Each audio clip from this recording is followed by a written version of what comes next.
Oi, gente querida, gente boa, gente de Deus. Eu estou aqui continuando, convidando todo mundo a ir para o meu canal. Eu estou falando isso porque tem, por exemplo, o pessoal do TikTok aqui, convidando todo mundo para ir para o meu canal no YouTube, onde você vê com 3 câmeras. Olha, você vê com essa câmera aqui, você vê com essa câmera aqui. E você vê com aquela câmera lá. E você vê também os caracteres que passam aqui, as informações, é tudo bem melhor. E eu convido você que não é inscrito ainda no canal a se inscrever e apertar o sininho. Venha, faça isso e convide outras pessoas. Está fazendo bem a você, edifica seu coração, enche você de fé, de entendimento, de compreensão, pacifica o seu ser. Não tenha isso só para você, convide outras pessoas. Convide outras pessoas. Olha só, a gente hoje vai tendo deixado a parábola do grão de mostarda, conforme nós falamos ontem, que sucedeu a parábola do joio e do trigo, na qual nós ficamos alguns dias. E ontem foi o grão de mostarda, eu expliquei o suficiente para você entender o que a parábola quer dizer. E hoje nós temos uma outra parábola, no verso 33 de Mateus 13. E a seguir, nos versos 34 e 35, uma explicação acerca do uso de parábolas. E aí, na semana que vem, nós vamos continuar nas parábolas, porque é uma sequência de mais 3 parábolas que Jesus usa para ilustrar e uma conclusão a respeito disso. Isso falando exclusivamente de Mateus. É óbvio que há outras parábolas nos outros evangelhos, tanto em Marcos, quanto em Lucas, quanto também em João, que não estão exatamente presentes nessa sequência aqui de Mateus. E mais adiante no Evangelho de Mateus, nós vamos ver várias outras parábolas. Tem uma mosca, aliás, tinha, tadinha. Sabe aquelas lambisgoias que não vão e nem vêm? Aquela coisa que fica ali, quase que te desafiando a pegar ela. Tanto é que ela pousou aqui, molenga, eu botei a mão em cima dela e ela desmaiou, nem apertei. É como um bocado de gente que eu conheço. Fica dando mole, não tem defesa, mas chateia, perturba e não aguenta nem o toquezinho. E aí cai. Eu nem precisei matar ela. Parece que esse tipo de mosca lambisgoia já existe meio morta. Parece assim aquele crente desistente, aquele cristão que é, mas não é. Enfim, desculpa, mas eventualmente parece muito você. Olha só, Jesus diz aqui em Mateus 13, dando sequência à parábola do grão de mostarda, depois da parábola do joio e do trigo, o seguinte: disse-lhes outra parábola. Qual? Aí ele diz, você encontra exatamente a mesma parábola, com as mesmas palavras praticamente, com a mesma construção, do mesmo tamanho, praticamente não há nada a tirar, nem a botar, nem vírgulas a acrescentar, em Lucas 13, nos versos 20 e 21. Aqui a gente tem o seguinte: o reino dos céus, e só um parêntese para mostrar a você como o reino dos céus e o reino de Deus são sinônimos, é que em Lucas 13, 20, a alusão é: o reino de Deus é semelhante. Aqui é o reino dos céus é semelhante. Portanto, reino de Deus e reino dos céus e regiões celestiais e uma série de outras expressões da mesma natureza são sinônimas, assim como conversão, novo nascimento, regeneração, batismo com o Espírito Santo, são todas expressões sinônimas. Significam a mesma coisa, portanto, como reino dos céus e reino de Deus. Quem quer que fique querendo fazer distinções disso, embora hoje em dia ninguém mais tenta fazer distinções, porque ninguém mais lê a Bíblia, ninguém mais prega Jesus, ninguém mais prega o Novo Testamento, ninguém mais nada. É tudo que sai da cabeça deles, e da cabeça deles, meu Deus, não deveria sair nada, a gente só deveria puxar a descarga e deixar ir para o esgoto. Mas sai, eles vomitam caca em cima de vocês o tempo todo. E a maioria aqui perdeu o interesse, normalizou, banalizou a idiotice, a ignorância, a afirmação de quem quer que a faça, desde que faça do jeito que você espera a baixaria, aí você segue. E tem gente que diz, não, eu não concordo com nada, mas segue tudo.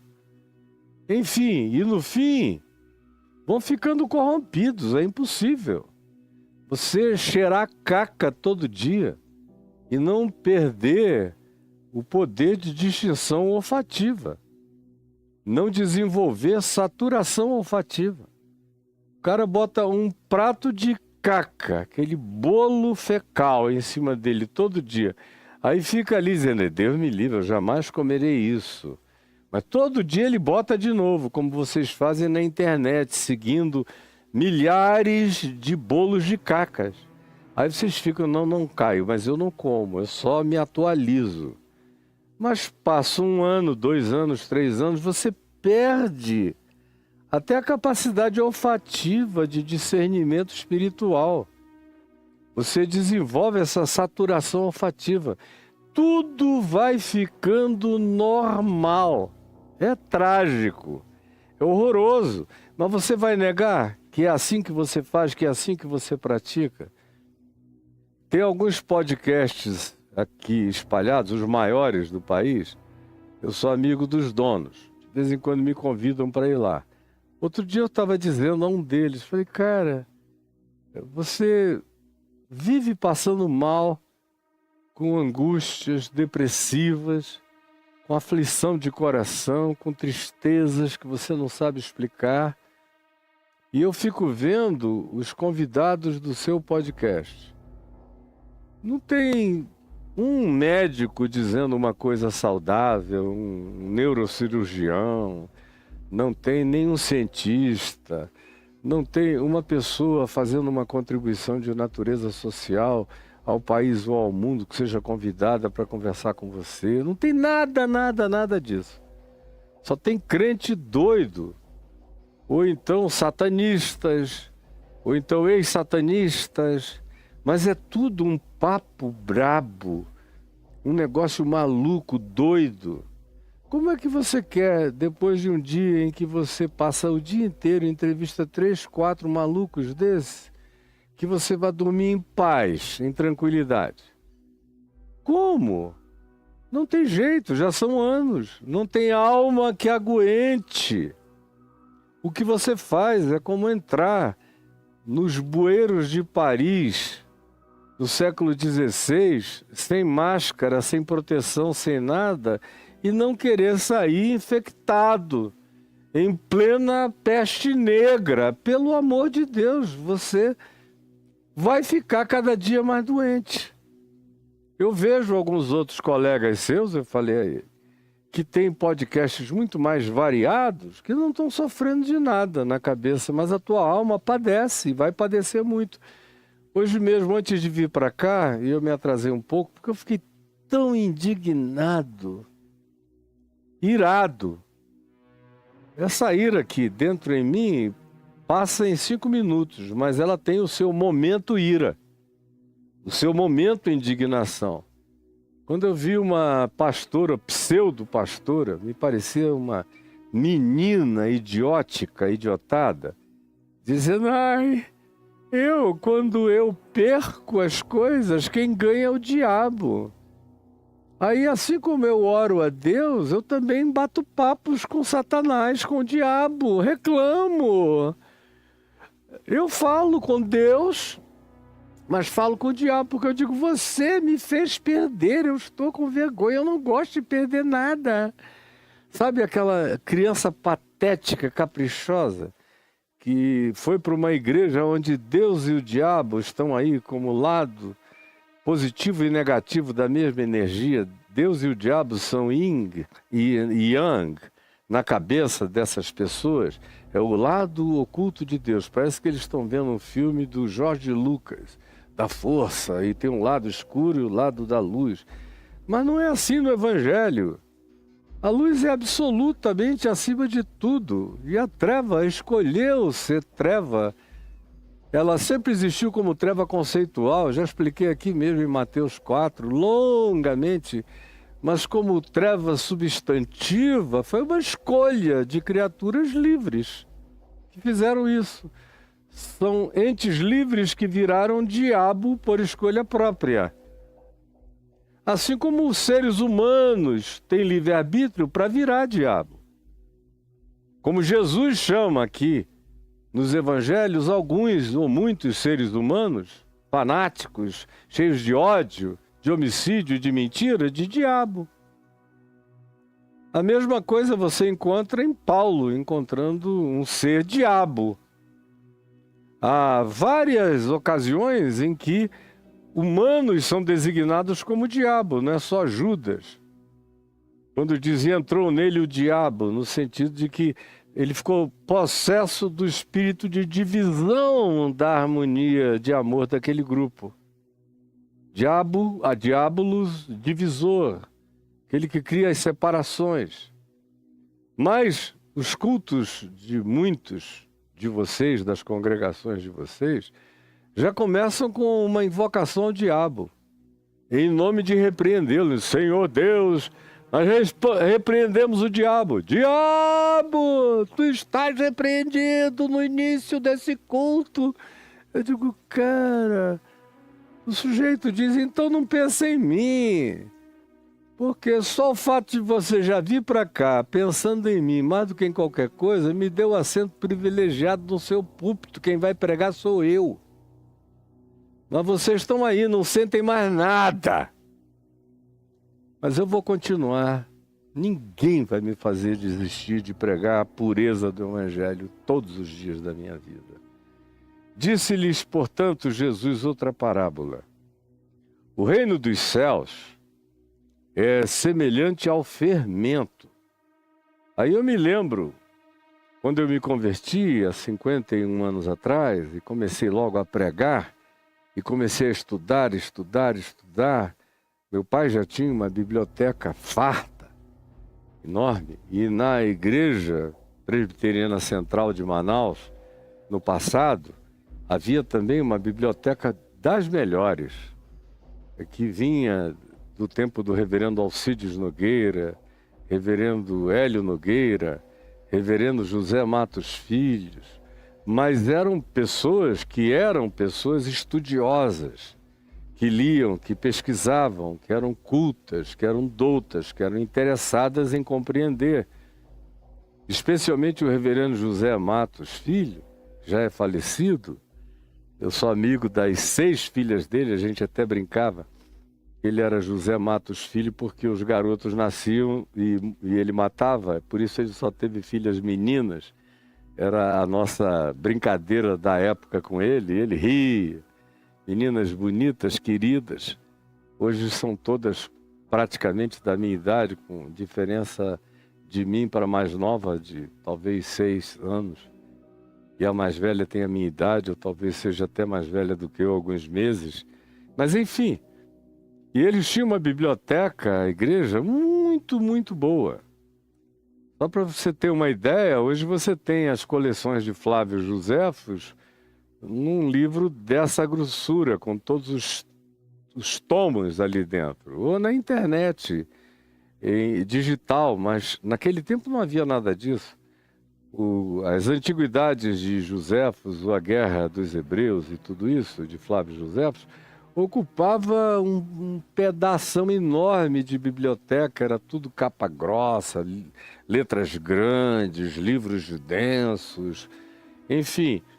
E quando eu me converti, eu me tornei, de certa forma, herdeiro daquela biblioteca. Eu não só lia os livros do meu pai, os comentários, as dogmáticas, as sistemáticas, os comentários bíblicos do Velho e do Novo Testamento, como também eu ia para a igreja e fazia pesquisas, passava manhãs ou separava livros, pegava, levava para ler, devolvia depois, pegava outros e lia e ficava fazendo esse exercício, de modo que nos primeiros 2 anos de convertido eu já tinha lido mais de 300 livros, sem falar nas pesquisas, na quantidade enorme de pesquisas que eu fazia em livros paralelos.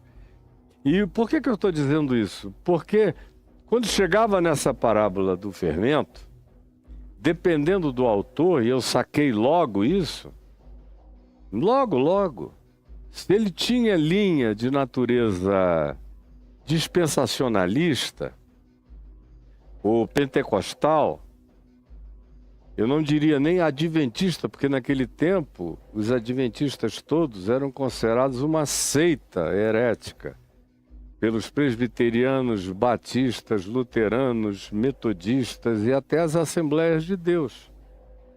Consideravam desse jeito, por causa da relação com Jesus, que não é o que você pensa que é, por um monte de coisas que hoje em dia estão extremamente dissimuladas nos podcasts e em outras coisas por aí, mas eles sabem que eu sei quem eles são e no que eles creem, por isso não tiram onda comigo. Agora veja só, e se eu abrisse a minha boca para fazer uma desconstrução, ia ser horrorosa. Todavia, eu comecei a perceber que, por exemplo, os adventistas, na escatologia deles, tinham uma interpretação semelhante aos pentecostais e a todos os tipos e modos de dispensacionalistas escatológicos. A saber, eles todos, quando chegava nessa parábola do fermento, diziam que o fermento era uma coisa negativa, que era uma penetração fortuita de doutrinas falsas, enganosas, mentirosas dentro da igreja. Porque outra coisa, eles associavam o reino de Deus à igreja. A igreja e o reino de Deus eram sinônimos. A igreja e o reino dos céus eram sinônimos. A detentora das chaves do reino de Deus e do reino dos céus era a igreja como instituição na sua sucessão de lideranças, supostamente vinda de Pedro, passando pelo Papa até o pastor local. Essa sucessão apostólica.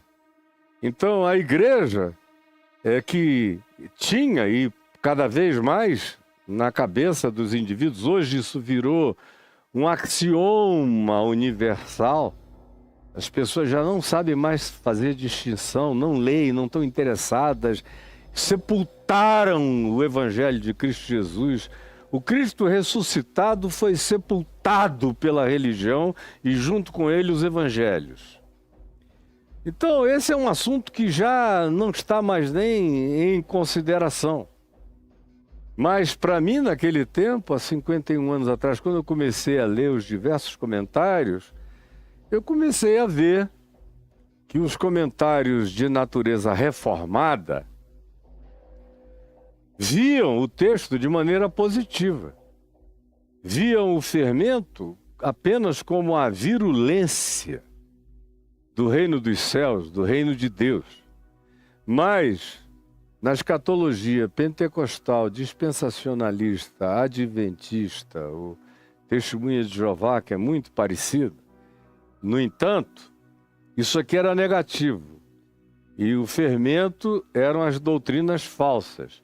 A doutrina falsa qual era? Era tudo que aquele veio denominacional que escrevia a respeito do fermento chamava de doutrina falsa para ele, na sua subjetividade interpretativa. Então, os adventistas diziam que o que eles não gostavam nos presbiterianos era o fermento. Os batistas diziam que o que eles não gostavam nos pentecostais era o fermento, porque tinha muito batista dispensacionalista. Especialmente os batistas chamados da Igreja Batista Regular, do Rastro de Sangue, todos muito dispensacionalistas. E eu fui vendo como é que eles tratavam. A maioria deles tratava essa parábola de maneira negativa. Era Jesus dizendo, olha, o reino de Deus, o reino dos céus, está aqui comigo. Enquanto eu estou aqui, está tudo garantido, mas depois vai ficar só a igreja. E quando ficar só a igreja, o fermento vai entrar na igreja e vai tomar conta da igreja toda. O que é um fato. Paulo disse isso aos Tessalonicenses, quando ele falou da grande apostasia que viria. E dos dias dele já tinha se ensaiado, ela já veio, cresceu, aumentou. Nos nossos dias se tornou global. Tomou conta já de tudo. Vocês nem sentem e não sabem porque não têm referência alguma com a qual vocês comparem, nem com Atos dos Apóstolos, nem com o Novo Testamento, nem com Jesus, nem com os apóstolos, porque vocês não querem nada com isso. Vocês só são filhos da caixinha da igreja, é só lá que vocês aprendem com o doido de plantão. Então, tanto faz como tanto fez, está tudo perdido mesmo. Mas o que Jesus está ensinando não é acerca disso, que, com efeito, é verdade, não na parábola do fermento, mas na progressão do que Jesus anunciou profeticamente que viria. Uma das expressões mais recorrentes de Jesus nos seus sermões escatológicos, a saber, encontrados em Marcos, em Mateus e em Lucas, sobre o fim dos tempos, é a expressão que alude aos falsos profetas. Falso profeta é um cara que está aqui dentro, que usa o nome de Deus, o nome de Jesus, que usa a terminologia do Evangelho, que é da igreja. Esses são os falsos profetas. Não é alguém que está num grupo religioso ou filosófico ou ideológico do outro lado da terra, que não tem absolutamente nada a ver, nem pretende passar por alguém que tenha vínculo com Jesus. Não! O falso profeta é que é assim. O falso profeta é que te pastoreia, o falso profeta é de quem você lê os livros, o falso profeta é aquele que você aprecia o prato de caca todo dia e diz que não come. Porque só dá uma lambidinha para ver se mudou o gosto e se a caca se converteu em pão da vida. Mas continua tudo a mesma coisa. Pois bem, Jesus toda hora alude aos falsos profetas, aos falsos ensinos, aos falsos messias, aos falsos cristos, aos dissimuladores. O apóstolo Paulo diz a Timóteo, na segunda epístola, no capítulo 3, ele diz a Timóteo, olha Timóteo, nos últimos dias virão tempos dificílimos, porque os homens vão apostatar da fé. Eles serão todos seres horrorosos. Eles vão chamar o mal de bem. Eles vão chamar o bem de idiotice.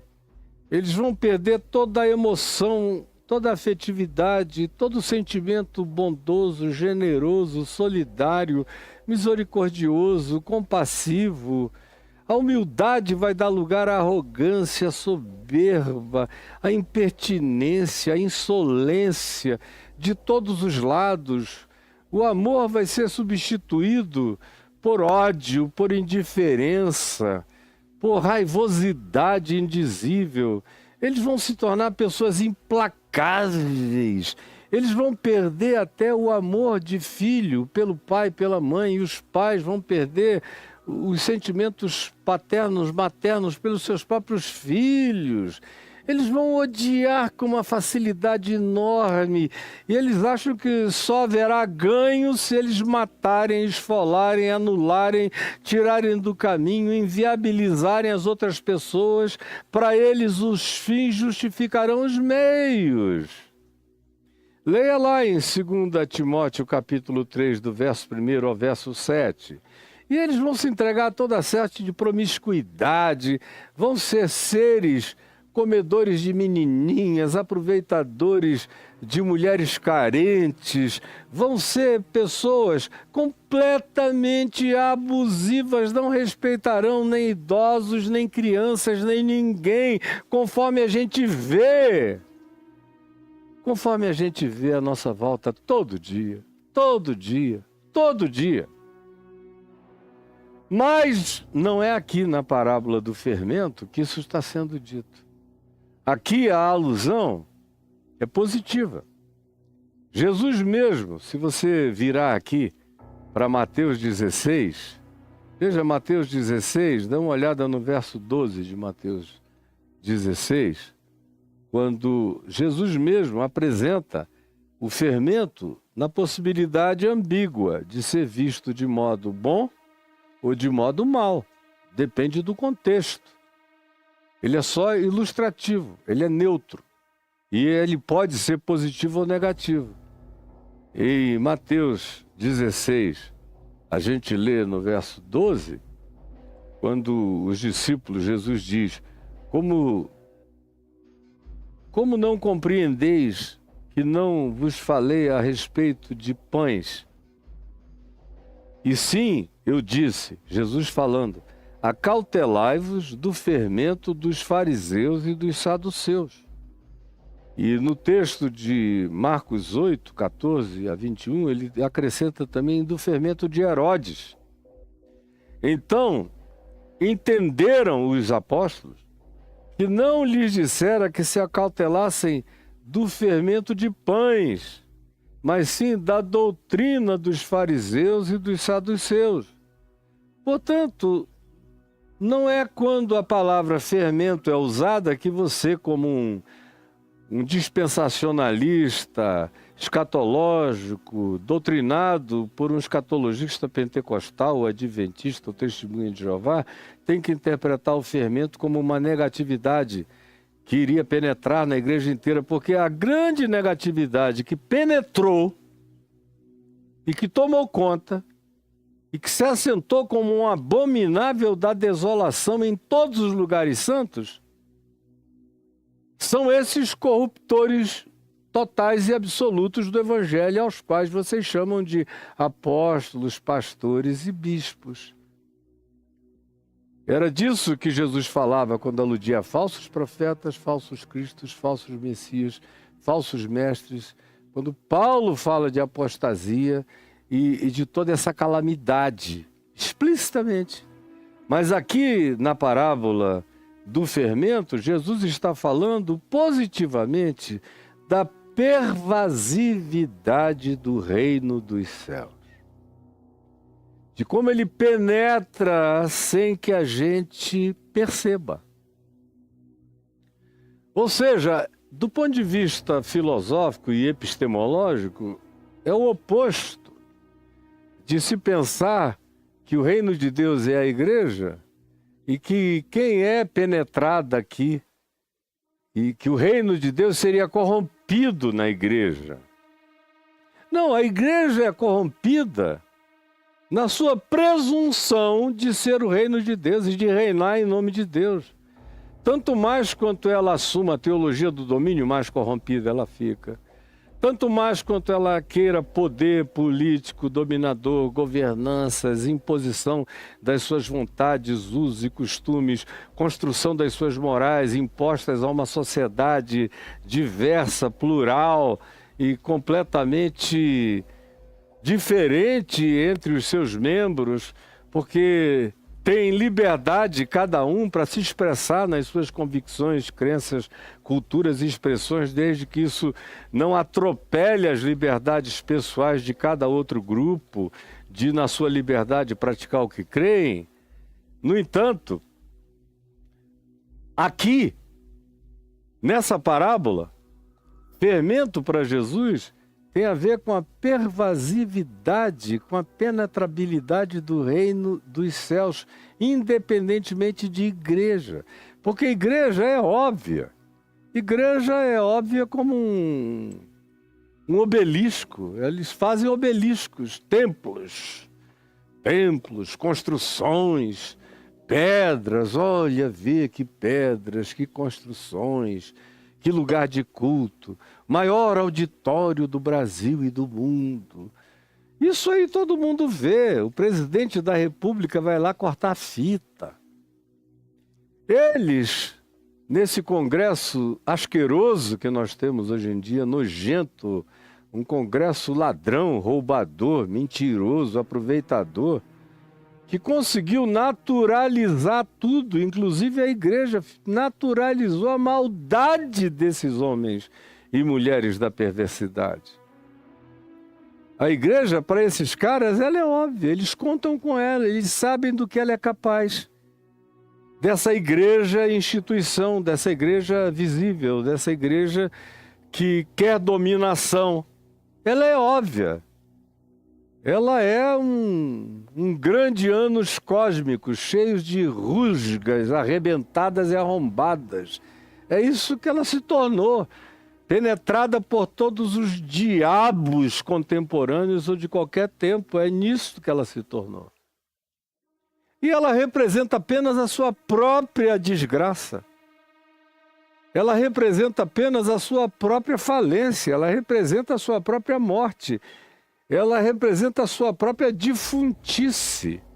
Ela é a sua própria zumbificação. Ela carrega o seu próprio juízo na sua impertinência, arrogância, supremacismo e maldade nas suas práticas. Diferentemente do reino dos céus, que é invisível, que não está disponível à mão, a que se pegue, que se diga, olha, eis aqui está o santo grau do reino de Deus. Não, isso tudo é fetiche, idiótico, do sagrado. Enquanto existe consideração pelo sagrado, existe consideração pelo fetiche em nome de Deus. É só quando o sagrado morre na espiritualidade da gente que surge o lugar da invisibilidade do santo, cuja presença não está fora em lugar nenhum, mas só é possível estar dentro, porque fora os céus dos céus não o podem conter, mas ele habita com o quebrantado e com o contrito de coração, como Jesus disse em Lucas 17, o reino de Deus está dentre vós. No meio de vós, dentro de vós, e não vem com visível aparência, Portanto, ele não se faz óbvio jamais. Ele não prescinde de discernimento jamais. Ao contrário, ele demanda de nós sensibilidade, percepção, sutileza, amor, para enxergar o que ninguém enxerga, para ver Deus agindo aonde a igreja não percebe nada, porque ela é cega. Ela não enxerga nem a si própria. Ela não enxerga nem os lobos no púlpito, enganando-os e ficando bilionários através da estupidez, da ignorância e da burrice dos crentes que ali estão. Não enxerga nada. Quanto mais ter discernimento do reino de Deus operando na Índia. Ou você acha que não tem reino de Deus em operação hoje na Índia? Não é por causa de missionários cristãos, não. É por causa de gente boa que vive na Índia, que nasceu na Índia. Filhos do reino, porque lembre-se, pela parábola do joio e do trigo, o lugar dessa semeadura não é a igreja, é o mundo. O campo é o mundo. Jesus está falando o tempo todo do mundo. Está falando da sociedade humana at large, abrangente, total. Assim como quando se diz que Deus amou ao mundo, de tal maneira que deu seu Filho, é para o mundo inteiro. É como os apóstolos, semelhantemente a João e a Paulo, entenderam de que havia um outro rebanho que não era aquele aprisco, imediato, visível. Aquilo ali era apenas uma maquete. Mas havia um outro rebanho que ele iria conduzir. Não pelas mãos de missionários, pastores, bispos, apóstolos e igrejas, mas pela sua própria mão. E ele próprio diz, então naquele dia haverá um só rebanho e um só pastor. Não milhares de pastores, missionários, pregadores. Quanto mais desses houver, mais Babel, confusão e loucura haverá. Agora, o reino dos céus está aqui espalhado, aonde você menos enxerga. E eu, desde que entendi isso, e graças a Deus foi uma das primeiras coisas que eu entendi, por isso a minha tese de ordenação foi a respeito disso, da liberdade de Deus, do reino de Deus, de como Deus era livre para ser Deus, sempre foi, no passado, no presente e no futuro, e como tudo isso acontecia em Cristo. Mesmo para quem não conhecia a Jesus historicamente, o Cristo eterno se revela a quem quer, quando quer, onde quer. Como Jesus disse, é como o vento, não sabe de onde vem nem para onde vai. A liberdade de Deus é absoluta para ser Deus. Então você pensa que não tem reino dos céus na China? Ou que o único reino dos céus na China pode ser contado pelos cristãos que habitam o país chamado China? É de uma limitação que o diabo aplaude de pé. Pelo amor de Deus. Naquele dia, Paulo diz em Romanos, no capítulo 2, versos de 14 a 16, que forem abertos os segredos dos corações dos homens. Você vai levar um susto sem tamanho.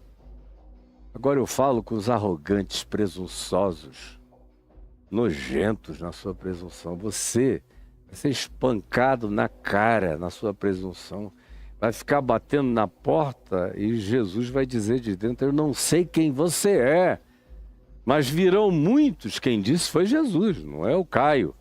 Foi Jesus que disse, porém virão muitos do norte extremo, do sul extremo, isso Jesus falando há 2000 anos, onde nem ninguém sabia nem onde era o norte extremo, nem o sul extremo. Virão gente do oriente extremo, do ocidente extremo, ninguém sabia de nada. Os mares não tinham sido cruzados, povos e povos e povos existiam, e existiram bem depois, existiram antes de Cristo, desde sempre, existiram depois de Jesus encarnado na Palestina, muitos anos. Outro dia que alguns desses povos foram saber de Jesus. Agora, o Cristo eterno nunca os abandonou. E a cruz foi erguida também para eles e por eles. Como diz o apóstolo João, filhinhos meus, não pequeis, mas se todavia alguém pecar, temos advogado junto ao Pai, Jesus Cristo justo. Ele é a propiciação pelos nossos pecados. E não somente pelos nossos próprios. Mas ainda, você sabe, português pelo menos, no grego é igualzinho. Mas ainda pelos do mundo inteiro. Na cruz. O reino dos céus está aí espalhado. Aí aparece um Gandhi, puro reino de Deus entre nós. E tinha gente, tem gente dizendo, pena que ele morreu, foi para o inferno, né? Cara, quem está abrindo o caminho, cavando com a fuça, o caminho na direção do inferno, é você, rapaz. É você, menina. Na sua arrogância pavorosa, nojenta, horrível. Tão semelhante à dos fariseus que, sinceramente, eu ainda acho que você é pior. Porque eles, pelo menos, tinham algum interesse em aprender alguma coisa, mas você desistiu de tudo. Reino dos céus na China. Reino dos céus em Madagascar. E você diz, tem missionário lá, Caio? Não, graças a Deus, talvez graças a Deus, não. Eles estão ouvindo a voz de Deus no vento, vendo na natureza. O reino de Deus entre os aborígenes australianos, que existem há milhares de anos antes dos judeus, dos hebreus, milhares de anos antes de Moisés, estão lá. O reino dos céus, o reino de Deus, no mundo inteiro, para todos os povos de antes e para todos os povos de depois, tanto quanto para todos os povos de agora. Agora, isso é sutil, não carrega nenhuma obviedade. Não é um Titanic cheio de missionários chegando com bandeiras de cruzados templários, que coisa mais nojenta. Não, graças a Deus, o reino dos céus não tem nada a ver com o cristianismo, nem com a igreja de pedras, prédios, doutrinas, dogmas e líderes associados ao diabo, a Satanás, falando em nome de Jesus a mensagem de Satanás. Graças a Deus, o reino dos céus não tem nada a ver com isso.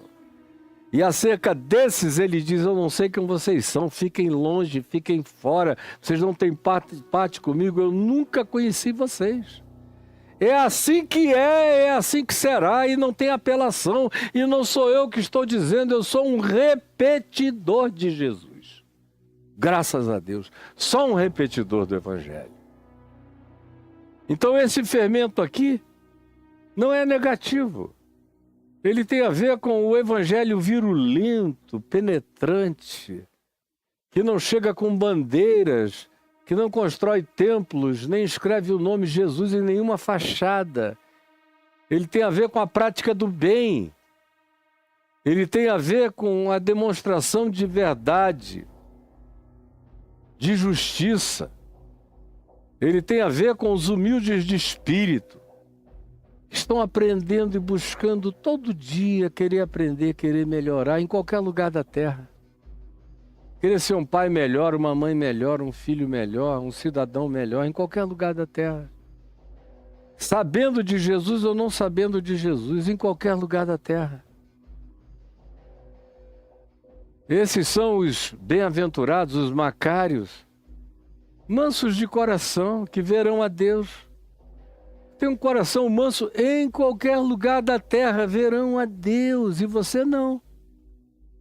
Cheio de ódio, de raiva, de cristianismo arrogante, acha que você que vai ver a Deus. Cara, abra o olho. Os que choram porque serão consolados. Você não chora há quanto tempo? Tem gente morrendo, 40 mil pessoas já foram mortas em Gaza. Vamos supor que a gente fizesse uma conta diabólica, uma contabilidade diabólica, e afirmássemos que 5 mil deles fossem do Hamas, como se isso fizesse alguma diferença. Mas vamos supor que fizesse. Para você, na sua viseira fechada e idiótica, supostamente faz. Aí não seriam 40 mil, 42 mil, seriam 37 mil. 37 mil velhos, mulheres, crianças inocentes. Centenas de casas, milhares de casas, dezenas de instituições, escolas, hospitais, lugares de abrigo, de agasalho, de cura, tudo isso aniquilado. Você chorou? Você se condói? Não, até nos meus stories, quando eu posto uma notícia, eu sinto que naquela semana a quantidade de adesões que normalmente eu tenho por dia diminui. Só porque eu postei uma notícia. Porque como se trata de Israel bombardeando igual um demônio raivoso, com ódio, aquele Netanyahu, filho de Belial, que está ali cumprindo os papéis de Dagon dos filisteus em Gaza contra os palestinos pobres, infelizes, achatados e acachapados agora em Gaza. Só que o Dagon é o Deus do Netanyahu, príncipe da morte, senhor da guerra. E você fica com raiva de mim quando eu digo isso. Se Isaías estivesse aqui, ele diria isso. Jeremias, Daniel, Ezequiel, estou só repetindo, Jesus e os profetas. Abacuque diria isso, Oséias diria isso. O Velho Testamento disse isso de reis de Israel, piores do que Netanyahu e alguns iguais a Netanyahu.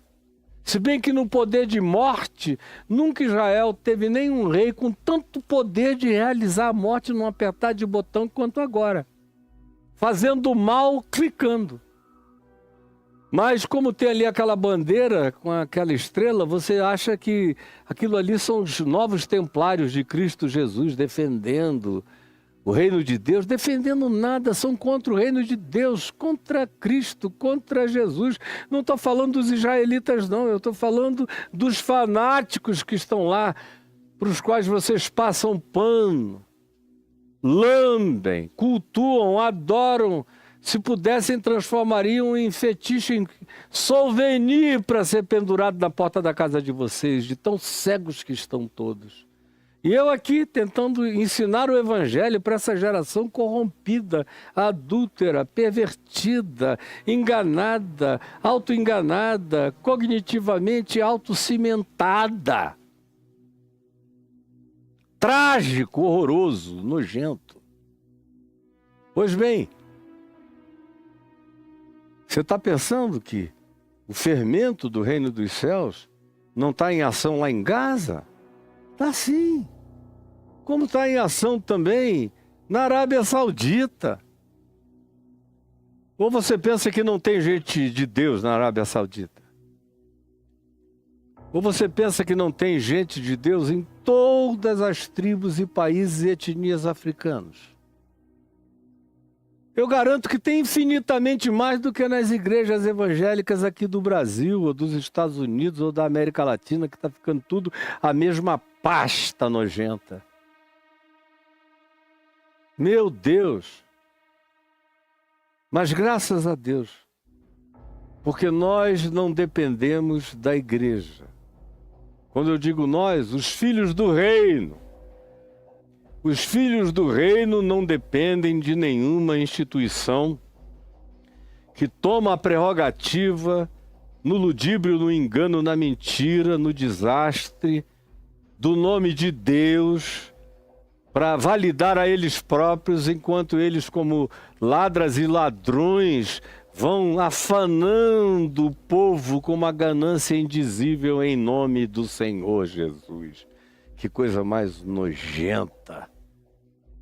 Graças a Deus, o reino dos céus é um outro fermento. E vai sendo divulgado, como eu vi ontem na convenção dos democratas, numa fala da Michelle Obama, em várias ocasiões ela citou o evangelho e as pessoas nem percebiam que ela estava falando do evangelho puro e simples. Mas se alguém creu naquele princípio anunciado, se alguém abriu os olhos, discerniu, mesmo sem ter o conhecimento a ponto de dizer isso vem do Evangelho de Jesus, mas creu no princípio, no coração dessa pessoa o fermento pervasivo do reino dos céus penetrou. Vai crescer, como eu tenho visto durante o curso da minha vida. Ele cresce. Às vezes você chega ali e coloca uma sementinha, ou você bota um pouquinho de fermento, uma quantidade ínfima. Quem faz bolo sabe como é, quem faz pão sabe como é. Botou, ele desaparece, parece o sal dando gosto na terra, é o fermento fazendo o bolo aumentar, crescer pervasivamente, penetrantemente. E aí quando eu vejo depois aquilo que eu botei ali pequenininho, que eu mesmo dei as costas e apenas fiz uma oração dizendo que tomara que alguma coisa aconteça. Aí algum tempo depois eu volto e fico surpreso de ver como Jesus prometeu aqui em Marcos, uma parábola das mais interessantes, no iniciozinho do Evangelho de Marcos, quando ele deixa claro que os homens, e entenda homens aqui como a igreja, não tem absolutamente nada a ver com o que Deus, na liberdade do reino dos céus, decide fazer. Aqui em Marcos, no capítulo 4, do verso 26 em diante, que diz assim: disse ainda Jesus uma outra parábola. O reino de Deus, veja como aqui em Marcos, o reino dos céus é tratado como o reino de Deus. O reino de Deus é assim como se um homem lançasse uma semente na terra, pequenininha, e depois dormisse. Olha só qual foi a ajuda do cara. Ele lançou, esqueceu e dormiu, cara, dormiu. Sumiu, desapareceu, esqueceu, dormiu. E até que um dia ou uma hora ele se levanta, dormiu, e se levantasse de noite e de dia e a semente germinasse e crescesse, não sabendo o homem que colocou a semente ali como isso aconteceu, porque não dependeu dele. Não dependeu dele, como não depende da igreja, como não depende de missionários, como não depende de pastores. Frequentemente, essa moçada chega só para atrapalhar. Mas quem é honesto diz, tem muito mais trabalho de Deus acontecendo no mundo do que qualquer contribuição da gente possa justificar. Graças a Deus tem muito mais trabalho de Deus, do Espírito Santo, do Cristo eterno imolado antes da fundação do mundo, acontecendo no mundo, do que o nosso labor pode explicar ou justificar, porque o que eu estava era dormindo mesmo. Porque, diz o verso 28 de Marcos 4, Jesus falando, e usa uma palavra muito contemporânea, a palavra automático, automate, no grego, porque a terra por si mesma, aqui traduzido em português, é automate no grego, que significa automaticamente frutifica. A terra, o campo, que é o mundo, recebe a semente de trigo que o Filho do homem, o Cristo eterno, aquele que é o dono das sementes da vida, semeia, ele próprio. Não sabendo você como, nem a igreja como, apesar da igreja, contra a igreja, apesar do cristianismo, apesar de tudo e de todos, ele é livre. E a semente, e a terra, e o campo, e o mundo, por si mesmo frutificam. Primeiro a erva pequena, depois a espiga. E no fim vem o grão cheio de espigas. E quando o fruto já está maduro, aí chega a hora do reino de Deus dizer, vem que você é meu. Jesus prossegue dizendo, o reino dos céus é semelhante ao fermento. Que uma mulher, porque em geral ele está usando aqui o elemento cultural contemporâneo. Não era Pedro, um grande fazedor de bolos, de pães, não. Ele pescava. Eram as mulheres, em geral, que faziam os pães, os bolos. No Velho Testamento você tem um padeiro, que é o profeta Oséias, que lidava com o pão, fazia pão. Ele entendia muito bem o significado do fermento. Mas Jesus, usando essa comparação do fermento, se apossa da imagem da mulher, que mais cotidianamente do que qualquer outro ser humano, nos dias de Jesus, e ainda hoje provavelmente, seja o ser humano que mais usa o fermento para produzir pães e bolos e alimentos. Semelhantemente a uma mulher, aí vem a teologia, a escatologia dispensacionalista e diz que essa mulher é a igreja. Aí faz a associação com o Apocalipse. Aí foi a igreja que se corrompeu, que colocou o fermento, destruindo o reino de Deus. Aí todo mundo diz, ai, que revelação. Cara, simplifica. Pelo amor de Deus, simplifica. Na realidade, Jesus só está ali usando um elemento da cultura. 2, o fermento, porque todo mundo entendia o que ele fazia, e a mulher, porque era ela quem mais usava aplicada e eficientemente o fermento. Uma mulher tomou do fermento e o escondeu em 3 medidas de farinha, até a farinha crescer, e ela fazer o bolo, fazer o pão, alimentar uma quantidade muito grande, uma verdadeira multidão. Esse é o Espírito. É sobre a subrepeticidade, a subliminaridade, a sutileza, a pervasividade, a liberdade do reino dos céus, do reino de Deus, conforme o sopro do Espírito Santo, que vai fazendo isso penetrar onde a igreja não permite, onde ela não deixa, onde ela não quer, onde ela proíbe, contra quem ela luta, a quem ela declara que sejam os inimigos dela, mas não são aqueles a quem Deus chama de inimigos. Frequentemente Deus chama de inimigos aqueles que são da igreja e chama de meus amigos os de fora da igreja, como Jesus fez, é só olhar para Jesus. Os maiores exemplos de fé para Jesus não estavam no Templo de Jerusalém, nem em Jerusalém, nem nas sinagogas, nem no Sinédrio, nem em lugar nenhum. Era um centurião de Cafarnaum, romano, pagão, era uma mulher cirofenícia. Esses foram os grandes heróis da fé para Jesus, que não tinham nada a ver com religião. Mas vocês não querem entender, não querem. E aí é mais fácil dizer, olha como Caio ensina heresias. Bem-aventurado seja eu, portanto, em nome do Senhor Jesus. Ó Pai, que os que tenham querido entender, tenham compreendido para o seu próprio quebrantamento, para sua própria humildade, para que cresçam em percepção e em discernimento e fiquem livres dessa presunção diabólica que tomou conta de praticamente todo mundo no cristianismo. É o que eu te imploro. Na minha impotência, na minha fragilidade, fazendo parte do grupo dos mínimos, do pequeno rebanho, da porta estreita, do caminho estreito, porém caminhando em vitória, em alegria, porque tu disseste, é na vossa perseverança que ganhareis as vossas almas. Em nome de Jesus. Amém e amém.